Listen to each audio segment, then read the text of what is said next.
ayun na nga, may bagong artwork akong pinagawa sa mga estudyante ko. Tapos, pumili lang ako ng ilang artwork na ipapakita ko dito. So, ito yung mga yun. Ayan. So, ayan yung mga ginawa nila. Hindi ko maipakita lahat kasi sobrang dami. Kasi ang hawak ko ay 6 na sections. Kaya sorry sa mga hindi ko maipapakita na gawa. Pero syempre, lahat yan ay na-appreciate ko.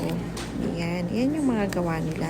At syempre, ipapakita ko rin yung aking ginawa. Pagpasensyahan nyo na po ang aking nakayanan. So, ayan yung mga patterns and design na naisipan kong ilagay para sa activity namin. So, yung title nga po pala ng activity is My Shirt Design. Paper folding po yan. Uy, shoutout nga po pala sa kasama kong nakaisip niyan. O siya, sana nagustuhan niyo yung ginawa namin. Thank you for watching.